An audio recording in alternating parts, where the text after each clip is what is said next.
관심 있는 인물이기 때문에 민경욱 문제는 민경욱을 뭐 경선을 하게 해준다는 게 문제가 아니고요.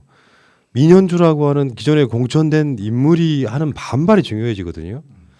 이런 상황은 특별한 이유가 없어. 민경욱은 사실상 막말 등을 통해서 이 미래통합당 입장에서 봐서도 비호감이라고 느낄 인물인데 여기에 대해서 경선을 실시한다고 하는 건 어떻게든지 이 사람을 살려주겠다는 당 지도부 의견이 반영된 거잖아요.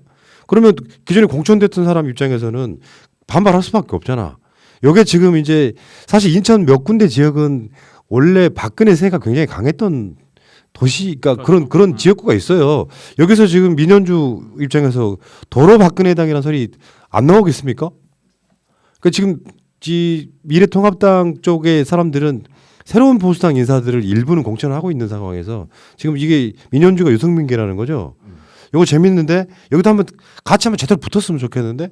그러니까 민현주는 그 유승민계로 그 박근혜 대통령 있을 때, 그러니까 대선 과정에서 여성 특보했었거든요. 근데 아까 그 제가 인터뷰하는 걸 봤는데 눈물을 흘리면서 인터뷰를 하는데 네. 황교안 욕을 그렇게 많이 하더라고요. 그러면서 아마 이 여자는 아마 경선 안 하고 탈당할 것 같습니다. 그러니까 경선을 해서 져버리면 네. 출마를 못하기 그렇죠. 때문에. 그러니까 그리고 그 지역은 이미 민경욱이 털을 잡아놓은 곳이기 때문에 경선해봐야 별 의미가 없거든요. 맞아요. 참여해봐야 그냥 그 거칠에 불과한 겁니다. 민경욱 되라는 이야기예요, 사실상. 네. 그래서 이럴 땐 선택할 수 있죠. 무소속으로 나와서 또 열심히 싸워서 발목 그러니까요. 한번 잡아주는 겁니다. 우리 현주님 화이팅. 네. 우리 이제 현준이 밀어야 되겠네. 현주. 현주 밀어야 아니지. 사실 숨어있는 칼이 있지 이쪽 지역에. 자, 아무튼 민경욱 공천봉복이라는 것은 이게 이제 직접적으로는 김영호의 공관위원장 사퇴까지 연결된 거잖아요. 이게 가장 큰 뇌관이 될 거예요. 두고두고 회자가 될 만한 이 가장 나쁜 선례를 남겼다고 봐야 되겠죠. 아마 미래통합당의 21대 공천에 있어서의 가장 흑역사가 될 거예요. 근데 김영호가 물러섰잖아요. 그러면 지금 공관위원장 대리를 부위원장인 이석연이 하게 돼 있는데 이석연이 더 탈레반으로 알려져 있습니다. 그러니까 종로에 출마하도록 가장 강력하게 그 진짜 꼴통이에요. 기자회견까지 했던 사람이 이석연이거든요. 전에 법제처장 했던 그 네. 양반이죠. 그 사람이 한번 꽂히면 주변에서 못 말려요. 저는 김영호가 차라리 합리적인 사람이었다. 황교안 입장에서는. 근데 그런 사람 잘랐더니 더 강경한 원조 탈레반이 이제 나타났습니다. 그래서 여기 안에는 더 꼬일 것이다. 그리고 저는 김종인이 들어오더라도 이석연이 만약에 부공관위원장을 계속 대리를 한다면 그 안에 충돌은 더 있을 것 같습니다. 또 티격태격 싸워. 근데 문제는 몇 석이 안 남았다는 거. 이제는 몇 석이 안 남았다는 거고. 아니, 그러니까 이제 김종인이 들어오면서 서울권에 재공천을 요구했기 때문에 그 문제로 아마 좀 분란이 많이 생길 것 같아요. 그러니까 아마 문재인 정부 들어서서 가장 깐족거렸던 민경욱 요소 사건마다 갑자기 막 쌍욕을 하는 뭐 페이스북 난리지를 않나. 아무튼 패륜이지. 그러니까 막말로만 따지면 양으로만 따지면요. 민경욱이 단연 1등이에요. 2위에 포진한 사람이 누굴지 모르겠는데 아마 전희경 정도? 그다음에 나경원 이 순서가 있을 거예요.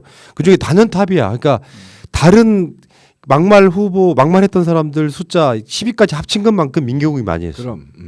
그나마 이은재는 그나마 웃음이라도 줬는데.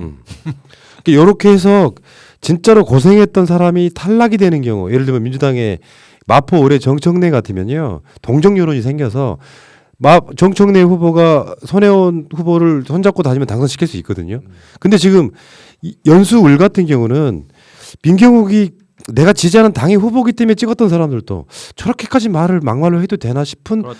그 찝찝한 가운데 민현주라고 하는 새로운 인물이 나타나면 그 사람들 입장에선 그래도 내가 부끄럽지 않게 찍을 수 있겠구나 하던 그 마음이 갑자기 다시 민경욱을 선택해야 되는 마음이 되면 응집도도 떨어지고 사실은 둘 다 떨어질 수밖에 없는. 그러니까 전략상으로는 그 미통당의 공관위원장 또는 공관위 또는 황교안 등이 가장 나쁜 선례를 남겼다 이렇게 봐요.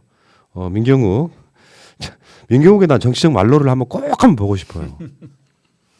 이런 놈들이 제가 지난번에 한번 민경욱 소개했었는데 민경욱이 본인이 그 미국 대사관 가서 국내 정보를 자기가 미국 대사에게 늘 주기적으로 줬다라는 걸 자랑했던 인물이거든요. 그러니까 이런 사람은 쉽게 얘기하면은 그냥 우리나라에서 그 앵커 기자였었지만 미국 첩자노로도 한 겁니다. 그러니까 맞죠. 그런 사람이 실은 국회에서 고급 정보를 다루는 겁니다. 그래서 저는 국회의원들이 왜 검증이 철저히 돼야 된다고 생각하냐면은 국내에서 생산되는 최고의 정보를 다루는 것이거든요. 음. 그러니까 태영호도 한 방에 보낼 수 있는 게 이중 간첩 논란 우리가 만들면 됩니다. 그러니까 태영호가 큰일 나지.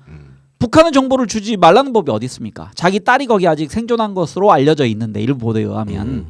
그래서 국회의원은 검증 철저히 한 후에 보내야 됩니다. 그러니까 태영호는요 사실상 강남 갑에 갈 게 아니라 TK 등의 가장 보수세가 안전빵이. 강한데 꽂아주는지 않으면 모를까 이런 식의 공천은 내가 봤을 때 얘네들은 돌려막기 공천하고 그러니까 민경욱이나 이은재나 등등 몇 사람 김술래나 탈락했다고 해서 야 그래도 김용호가 사람이 아닌 건 아니구나라고 생각했지만 요게 뒤집히는 걸 보면서 아 얘네들은 사람이 안 되겠구나 생각 이런 쪽으로 돌지 않습니까?